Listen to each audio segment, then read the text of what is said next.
DJI Lightcut AI is a fantastic little mobile editing app that you can use with your phone or any mobile device. With one touch, you can take your footage and create an AI-generated edit of your video. But what if you wanted more control than that? What if you wanted to put a cut in here or a bit of music in there, or wanted different transitions? In this video, we're going to have a deeper dive into Lightcut and see how to do some of those things. Watch to the end, because there is a bit of a warning about using the built-in music from the Lightcut app. That must be an epic shot.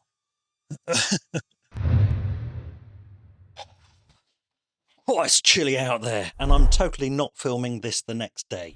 If you've seen my previous videos, you'll know that you can download the Lightcut AI editing app for Android devices from the DJI download site, or from the Apple App Store if you've got a more fruity device, shall we say. The same version of the app can be used on phones and on tablets, and that's why, for the purposes of this demonstration, I'm going to be using this 2019 iPad Pro. Now, I am a real cheapskate, and I went for the 64GB version, so I had to do a lot of clearing down of stuff before I got onto this. I'm also using it because I've got this Apple Pencil thing, and it cost 100 quid, and I've probably used it about 3 times since I got it 5 years ago. And I've got sausage fingers.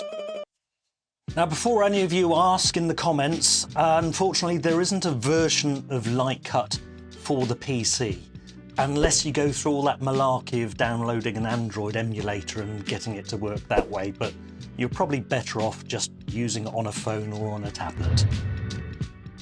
Now, I've already gone through how to download footage from your drone in these videos here. You can directly download into the Lightcut app if you've got a mini drone or above. Unfortunately, that isn't currently supported for the DJI Neo.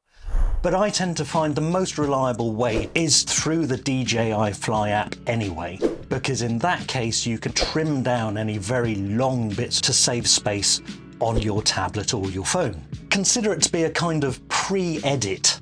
You can pick out the sections that you know you want to keep in the video and just cut out all of the taking off and landing bits and that sort of stuff if you don't want to keep them in. And it really does save an awful lot of space, so I really would recommend doing it. You'll also need a good bit of space left for your finished video to be able to be saved as well. Details of how to do that can be found in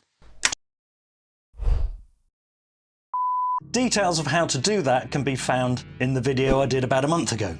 But I'll link that and these videos that I mentioned in the description if you want to check them out.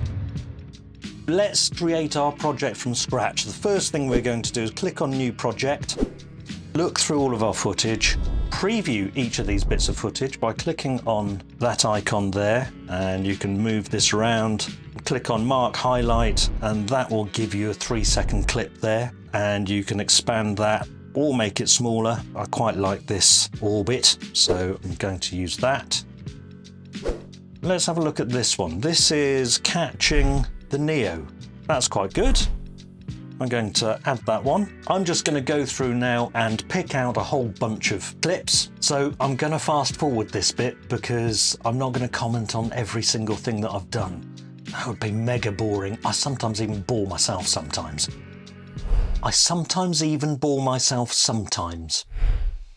You wouldn't write that in a script, would you? You can tell I haven't got a teleprompter.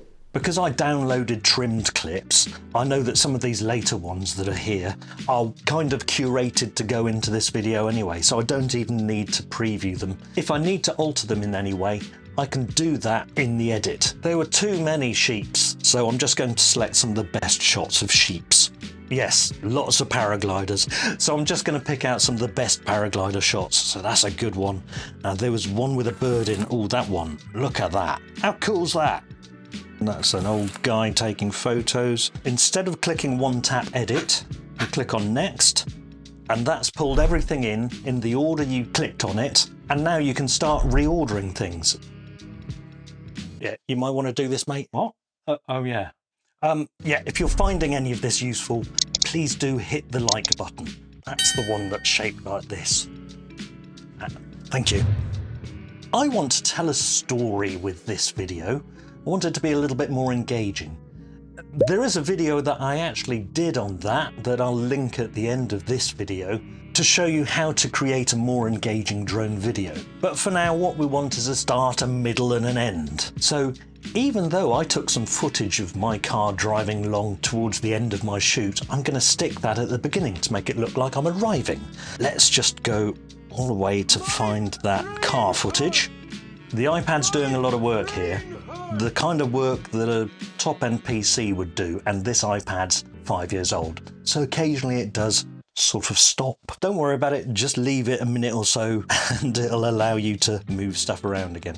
So let's grab that all the way to the beginning, drop that there, grab the bar there, and shorten the track a little bit. It looks like I'm parking. In fact, I'm doing a 3-point turn there. So it just looks like I'm parking weirdly. Let's just play that bit. So driving along, driving along. Cut to another bit. And I arrived. Now that bit's a little bit long and boring, so let's just pause that. Let's trim that right down a little bit. Ideally, you're aiming for clips of about 3 to 5 seconds. We've told part of the story. I've arrived. Then I'm here, I'm getting things set up. Yeah, we need to trim that down. Let's press play. Arrives. Gets set up. Starts talking to a camera. Brings the Neo back. I'm going to go through now and I'm just going to reorder some of this, edit some of it about a little bit, and then we'll come back and we'll cover things like transitions and filtering and color grading. Okay, I spent a few minutes going through those clips, reordering them, trying to get them to make a bit more sense. It's all of the highlights that I actually decided I wanted to include in the video. Now, before we move on to things like transitions and effects, one of the most important things is the background music. Lightcut does provide some background music tracks, but unfortunately what I have found is that some of those tracks have been copyrighted. If you are going to put it on any social media and you're using copyrighted music, you can expect that to get taken down fairly quickly. And no, it's not a surefire way of meeting Taylor Swift in court. Apparently. It's happened to me twice. The second time was for quite an established video that I had out. It was my first Lightcut video where I showed how to use the AI part of the editing. Quite a few months after that video came out, I got a notification from YouTube saying that there was a copyright claim on the music within that video. Now, within the YouTube editor, it is quite easy to overwrite that track with some of YouTube's own audio library music. So what I do is I download tracks from YouTube's royalty-free audio library. Now, it's quite simple to do through your browser. On an iPad, it's a little bit more fiddly, but not too difficult. So just bear with me, I'll show you how to do it. In your browser, navigate to studio.youtube.com and log in with your Google ID. And in this library here, you can see tons and tons of different tracks. You can filter these by whatever type of genre or mood or even artist. Now, I don't know if these tracks will be royalty-free forever, but given that they're provided by YouTube for use in YouTube videos, I should think it'll be a long time before anyone decides to buy up these tracks, and I'll probably be dead by then anyway. That got a bit dark, didn't it? There are some tracks that have this CC icon next to it. Those are Creative Commons tracks, and they need specific attribution in the description of your video. So if you're doing this on a mobile device, it's probably easier just to avoid using those. Click on the play button next to any track, and you'll probably hear a familiar tune that I've used in previous videos. I've got a star next to that, so you can star these and you can favourite what your favourite tracks are. Let's stop that. Stop that, chicken! To download one of these tracks, simply click on the track and the download button. Do you want to download it? Yes, download it. There we go, that's downloaded. Now you just go into your Files app, go into Downloads, and there's our download there. click and hold on that, share, navigate to Lightcut, select Lightcut, it will switch to Lightcut and import that for you. Now, that's just an example. I'm going to use this track called Running It Down by Everett Almond. Let's play this video now and see how it looks.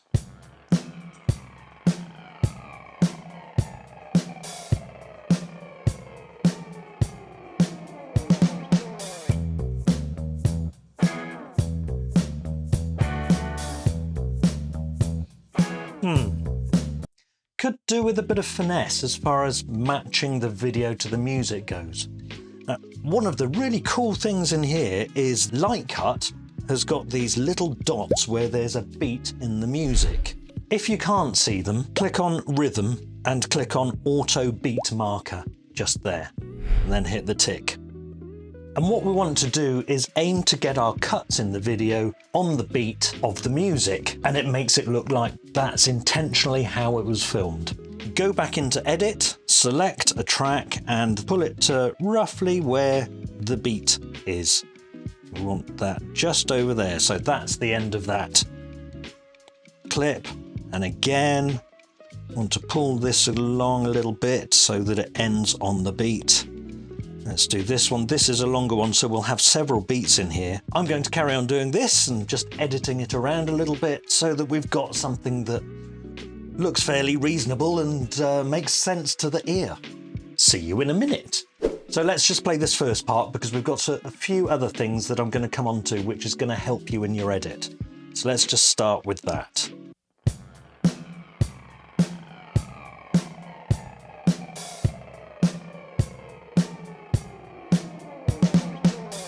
There's a little bit of finessing that can be done there, a little bit of fiddling around, but you get the general idea. Besides music, you can also add in various sound effects, so ambient sounds of nature and that sort of thing. And to do that, you click on the Effects button within the Music section, go through here and just browse all of the different effects that we've got here. I'm just going to put some sheep and bells in here, so click on that. Not sure that'll be appropriate for this. I don't see much water around there. I'm going to use it anyway just to demonstrate it. So if we hit play now.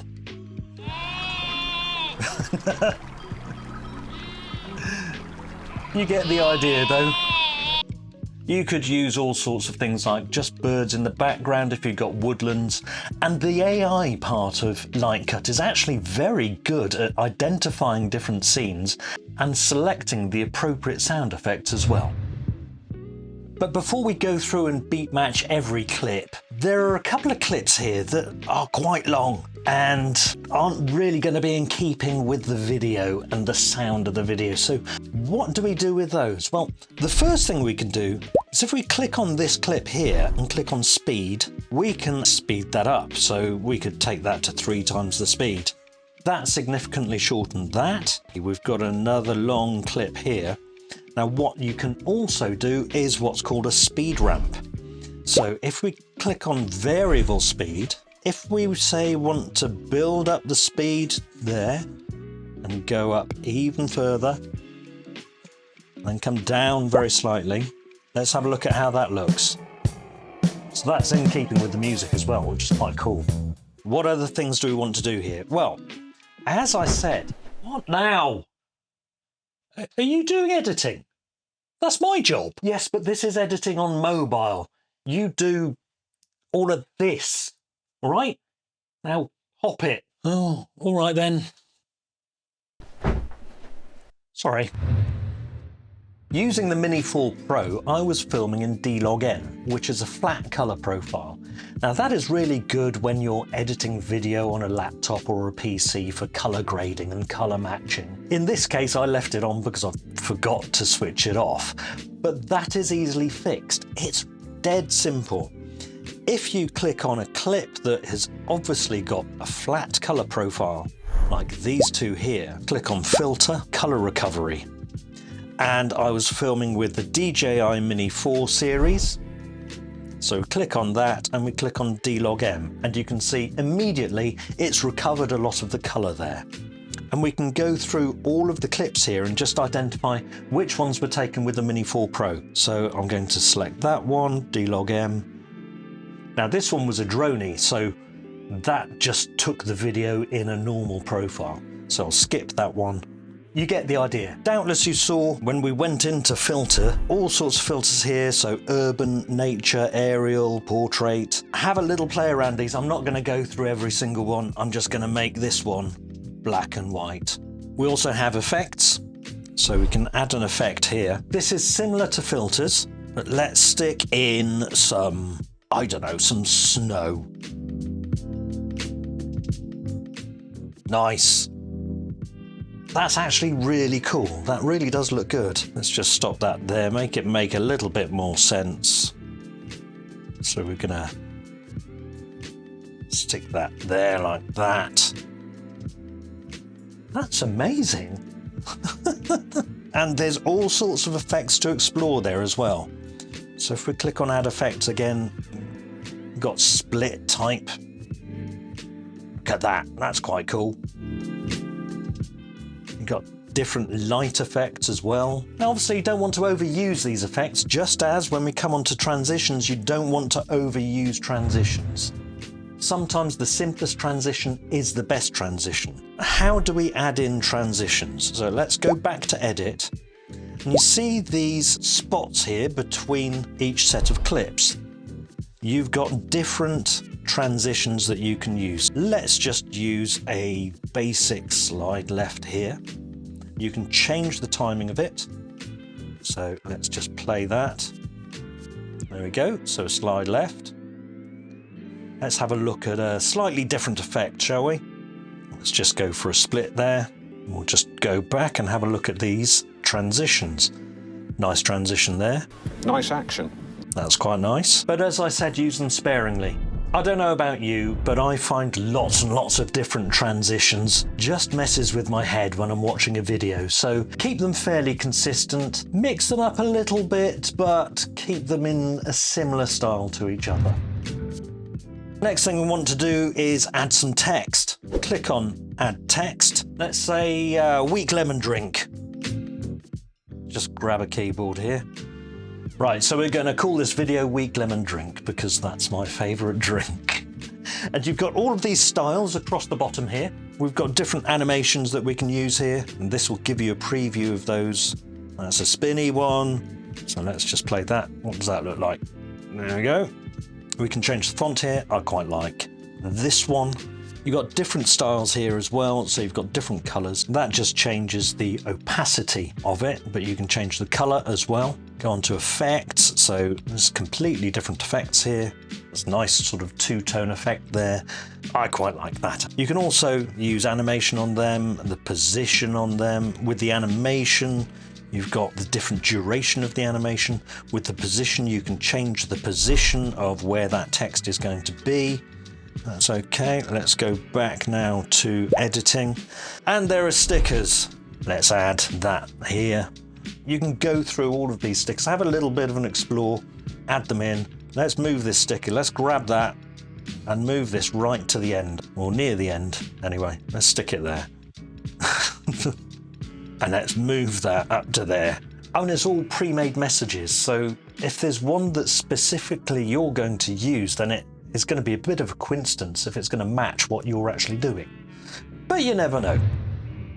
We've added in some still shots here, but we want to give those still shots a bit of a dynamic sort of look. Press play, it's just a flat picture. So let's just select the picture and click on zoom. And we can zoom in. There we go. So that's how it'll look in the video. And it just gives it that bit of dynamic feel to it. Or we can move it left, we can move it right. And one question I did have from a viewer a while ago was, how do you zoom in on a clip? And I was a bit puzzled for a while, and then I just realised you pinch and zoom. So you just do that. And you're zoomed in. If I play that now, there, zoomed in on that rock. Piece of cake. Nuns! Reverse! Reverse! Reverse! Reverse! We've got reverse here as well, so we can select a clip and we can hit reverse and it'll switch it round. So let's see how that looks now. Oh yeah, nice. Nicely walking backwards. Great. I've got this clip of me getting in the car, so it's the end of the video, me getting in the car, getting ready to go. Let's just play that, and it's taken me ages to close the door. And it's still taking ages to close it. I don't necessarily want to speed that up, but what I want to do here is just go from me getting in the car to the door closing. Click on the clip. Don't know why that went all the way back there. Right, I cocked up there. I think I deleted it or something, so I'm just going to hit the undo button. I'm going to click on that clip, copy it, and that automatically pastes at the end of the previous clip. And now I'm going to just pull that back to when I get in the car, and what I want to do is get to the point where the door shuts. Pull that along until the door shuts. Now let's go back to the start of there. Getting in the car, door shuts. It's amazing what you can do with a bit of editing. Alternately, of course, you can just use the cut button. We're partway through there. Click on cut. You can then add a transition if necessary.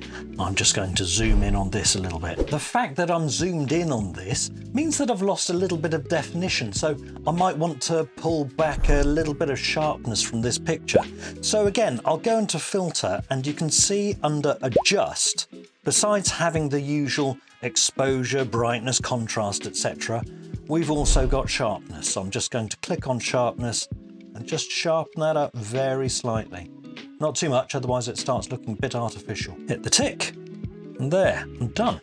Whilst you're navigating around the timeline, you can use pinch and zoom to zoom in or zoom out on the timeline itself. Do remember though, when it's doing it, it's having to kind of reformat all of those little thumbnails. And on an old iPad like this, it might have a little stop and think for a bit.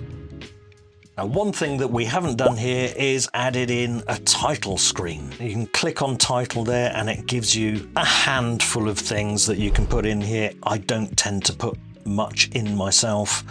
Let's put in hello.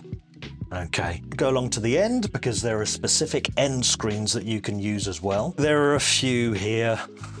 Most of them are DJI related. Not surprising. If it was your business, you'd probably do the same. Right, what happens with this DJI here?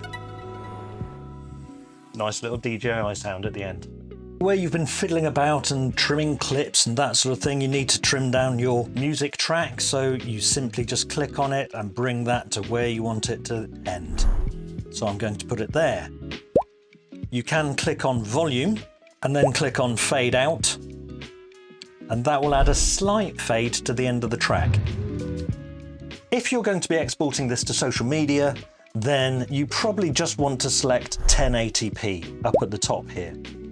If you're going to be exporting this for YouTube and uploading it to YouTube, then you probably want to drag that all the way up to 4K. You hit export, and then you get your file that you can use for putting onto your social media. You can go straight to Instagram, Facebook, or TikTok with it, or you can just click on more and save video. And that will save it to your video or photo app. I'm not going to show this creation at the end of this video, but I will stick it up on Instagram. So go and visit me there, wherever that is. Now, if you're interested in how to plan a drone shoot, then take a look at this video here. And if you're interested in how to structure your edit for maximum engagement, then have a look at this video here. Bye!